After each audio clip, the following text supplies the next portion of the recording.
Gary Brecher is a data entry clerk in Fresno, California, but he's better known as the War Nerd. Brecher writes the War Nerd column for Moscow's English-language alternative newspaper, The Exile. He's also written a book called The War Nerd.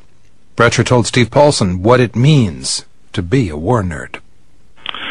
Well, the war part is pretty simple. I've always been interested in war. I always liked it. And the nerd was sort of like a defensive move, if you want to put it in military terms. I wanted to say when I started this column, look, I understand that you can do all kinds of psychoanalysis about why I like war. So let me say up front, yeah, I'm a fat loser and I flunked puberty. And you can link that up with me liking war all you want, but I'm the statistical norm, and there are a lot of me out there. What is it that you like about war? War is how people settle things. War is when people are serious. War is what matters. Okay.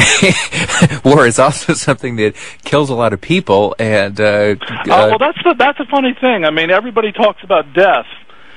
Now, I understand. I used to play Dungeons and Dragons, and there were characters in there who were elves, and elves live about 5,000 years. And when one of them died in the war, I could see, yeah, okay, it's kind of sad. For us, it's like, you remember that movie Blade Runner? It's like we're programmed to die. We get a 6-year lifespan. The only difference is we're not as pretty and not as smart as those robots were. So what's the difference whether it's 6 years or 70 years? I mean, people die in the Horn of Africa. They die living epic lives. And they die in places like Denmark and Fresno, but they die like my grandma did, with tubes coming out of them in a hospital. And that's the worst death I can imagine. So we're all going to die, so why not go out in a blaze of glory? Well, it happens. I mean, I think that war is not really going to go out of style, and as long as it doesn't go out of style, you may as well try to talk honestly about it. Now, I'm curious about the reference you made to growing up as an enthusiast of Dungeons and Dragons, one of the most popular fantasy games ever made. Isn't there a huge difference between that kind of war fantasy and real war that we're seeing around the world these days? Yeah, of course. This is why I call myself the war nerd. Nerd is, what would you call it? It's like a negative word. I understand there's a negative side to this. I'm trying to skip the tisk, tisk, tisk. Okay. Well, you say war is fun. Spell that out for me a little bit. Well, the only kind of war I know about firsthand is studying it. And I've always done that. When I was a kid, the book that meant the most to me was this story of John Paul Jones, this sort of U.S. privateer during the Revolution.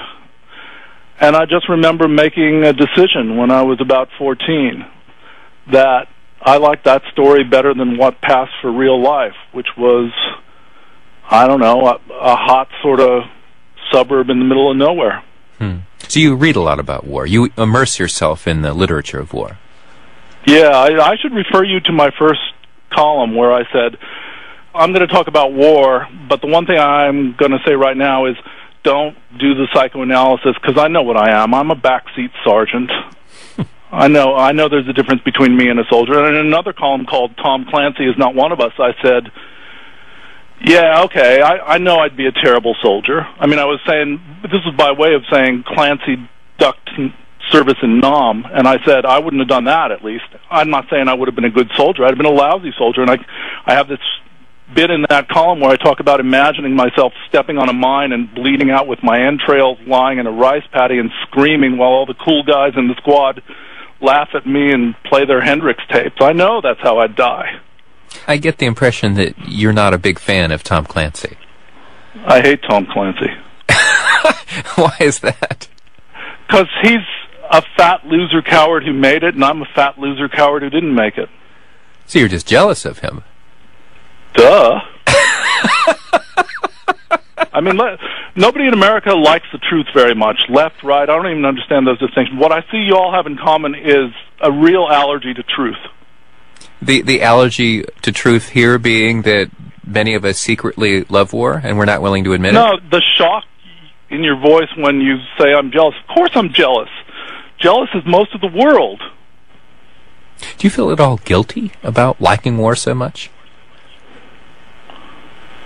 I don't think I understand the question. I've never killed anybody, and I don't think I've contributed to killing anybody any more than any other American taxpayer. The difference is I just don't live this double life benefiting from the fact that my house is built on some other tribe's land and then pretending to regret that.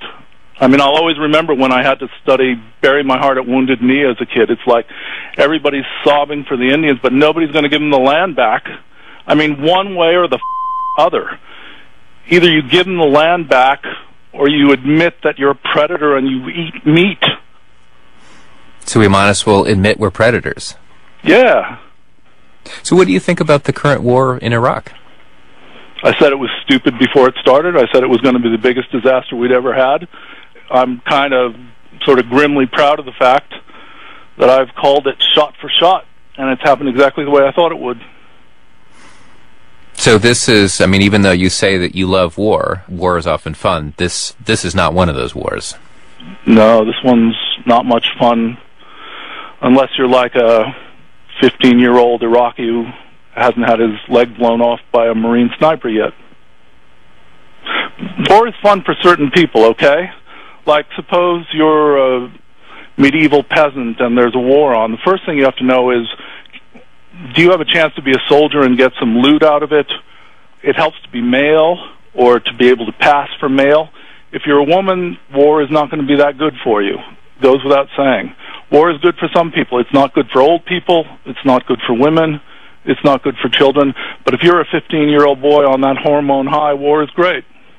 And for an older nerd who likes to read about war, I guess it's great too. It's more interesting than civilian life. We live in a funny point in history, you know. To me, the interesting part of the world ended in 1945. And since then, the Nazis stunk it up for everybody. They stunk up the whole war side of things so bad that there was nothing left except being a yuppie in a suit. And all I know is everybody still dies, and a lot of people still have miserable lives. But somehow you're supposed to pretend that you're not part of that, and that you're off the hook because you don't wear uniforms with death heads in them and go stomping around. I don't see that we've become elves that live 5,000 years or anything. As far as I know, we're still in the bad old Middle Ages, but everybody tries to pretend they're innocent.